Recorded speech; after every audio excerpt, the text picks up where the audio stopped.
I went to Padang to do a development internship, and so I was raising awareness of the earthquakes that happened, because Padang is a place that is hit by earthquakes, and the year before it was hit by an 8.9 scale earthquake, and it really had devastated the whole city. So that was one part of my job, but the second aspect of it was actually to teach English to 10th grade students in a high school in Padang.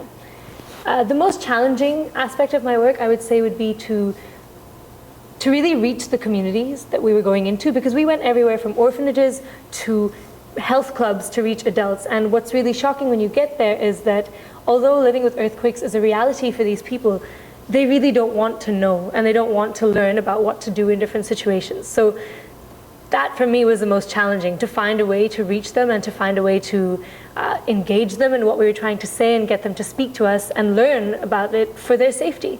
So that was the most challenging, and I would say the most enjoyable aspect of my work was meeting the students that I taught in the high school, because they were all fantastic. I taught 3 groups of 30, and they're in 10th grade, so they're not tiny children. You can kind of associate with them. They want to know more about you. They wanted to know about Montreal and my experiences here and what was going on in my life, and they were so much fun to actually teach and work with and engage with on a daily basis, and they really made that chunk of my experience very, very enjoyable.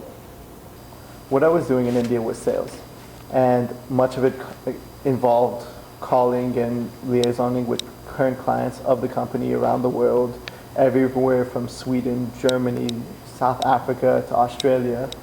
And while that was really cool to sort of get that international exposure and see how world trade works, what was much more fascinating for me was really observing how the work culture was in India, how stuff was run, because it is a totally different type of corporate culture from here.